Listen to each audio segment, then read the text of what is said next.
Assalamualaikum warahmatullahi wabarakatuh. Pada kesempatan kali ini saya akan mempresentasikan artikel saya yang berjudul Pentingnya Biodiversitas bagi Manusia.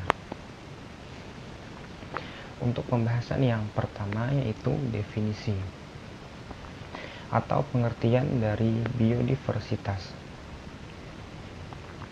Keanekaragaman hayati atau biodiversitas adalah variasi dan variabilitas kehidupan di bumi. Keanekaragaman hayati biasanya merupakan ukuran variasi pada tingkat genetik, spesies, dan ekosistem. Lalu adalah yang kedua, contoh dari biodiversitas, yaitu contoh seputaran keanekaragaman hayati yang akan dibahas dalam artikel saya. Yang selanjutnya yaitu manfaat biodiversitas, dan yang keempat, usaha manusia yang dilakukan untuk mempertahankan biodiversitas atau disebut dengan konservasi. Pembahasan yang pertama, pengertian biodiversitas. Keanekaragaman hayati atau biodiversitas adalah variasi dan variabilitas kehidupan di bumi. Keanekaragaman hayati biasanya merupakan ukuran variasi pada tingkat genetik, spesies, dan ekosistem.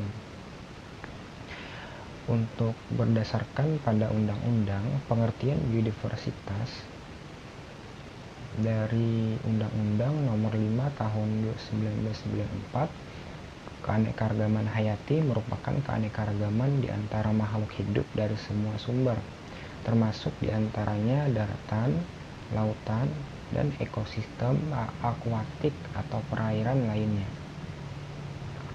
serta komplek-komplek ekologi yang merupakan bagian dari keanekaragamannya, mencakup keanekaragaman dalam spesies, antara spesies satu dengan spesies lain, maupun juga dengan ekosistem. Biodiversitas bisa dikatakan sebagai sebutan lain dari keanekaragaman hayati.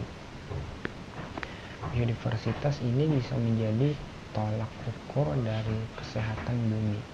Dengan kata lain, semakin sedikit keanekaragaman hayati di suatu wilayah menandakan bahwa kesehatan pada bagian wilayah tersebut sangat tidak baik.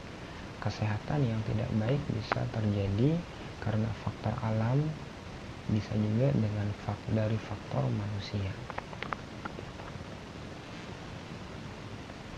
Pembahasan berikutnya adalah contoh biodiversitas. Yang pertama, keanekaragaman taksonomi. Biasanya diukur pada tingkat keanekaragaman spesies. Yang kedua, keanekaragaman ekologis.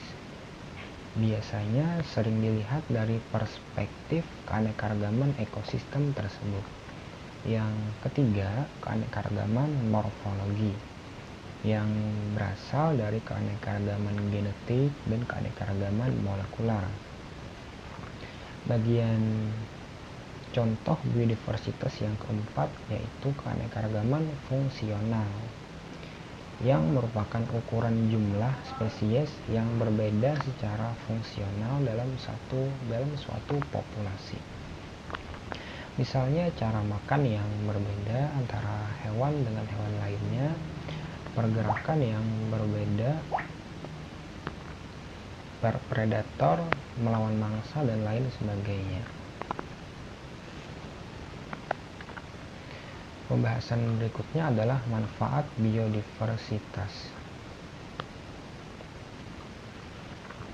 Pada bidang ekologi, manfaat dari keanekaragaman hayati atau biodiversitas pada bidang ekologi berupa paru-paru dunia dan menjaga kestabilan iklim. Jadi, pada bidang ekologi, biodiversitas bermanfaat sebagai paru-paru dunia. Maksudnya adalah sebagai penyerap karbon dioksida dan penghasil oksigen, dan juga menjaga kestabilan iklim. Manfaat biodiversitas yang kedua pada bidang pangan dan sandang yaitu protein hewani berasal dari hewan yang ada di daratan atau di perairan, sedangkan bahan untuk pembuatan pakaian berasal dari tumbuh-tumbuhan. Jadi biodiversitas berfungsi sebagai penghasil bahan sandang dan pangan untuk manusia. Karena bahan sandang dan pangan manusia berasal dari hewan yang ada di darat maupun yang ada di perairan. Dan bahan utama pembuatan pakaian juga berasal dari tumbuh-tumbuhan, seperti dari serat-serat tumbuhan misalnya. Yang ketiga, bidang ilmu pengetahuan dan teknologi. Jadi, pada bidang ilmu pengetahuan dan teknologi, biodiversitas sangat bermanfaat, terutama untuk perkembangan ilmu pengetahuan dan teknologi tersebut. Yang keempat, pada bidang farmasi, keanekaragaman hayati dapat digunakan untuk bahan obat-obatan. Bahkan ilmu tentang tumbuhan yang bisa dijadikan obat serta hewan-hewan yang ada di bumi bisa dijadikan sebagai bahan pembuatan obat juga.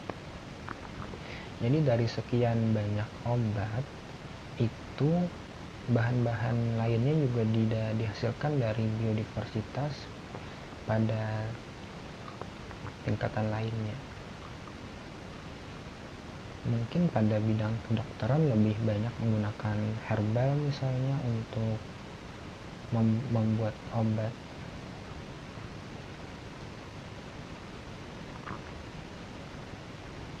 Oke, selanjutnya manfaat biodiversitas bagi manusia.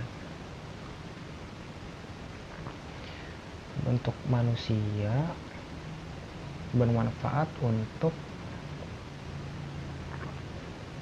berbagai macam sih manfaatnya.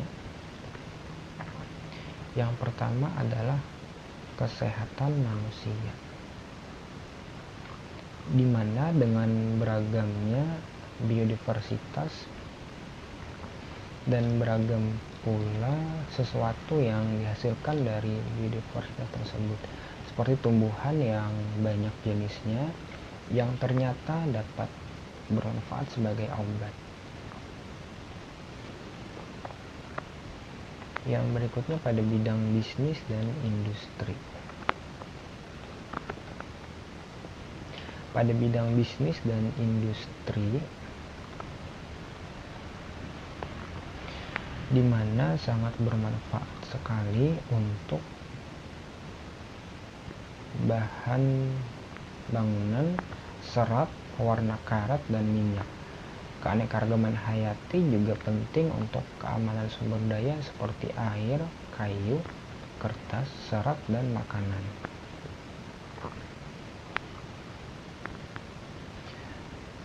Oke, selanjutnya layanan ekologi. Apa sih layanan ekologi itu? Sekarang ada bukti nyata bahwa hilangnya keanekaragaman hayati mengurangi efisiensi pada komunitas ekologis yang menangkap sumber daya biologis penting, menghasilkan biomasa, menguraikan dan mendaur ulang nutrisi penting biologis. Ada bukti kuat bahwa keanekaragaman hayati meningkatkan stabilitas fungsi ekosistem melalui waktu. Usaha konservasi yang dilakukan manusia.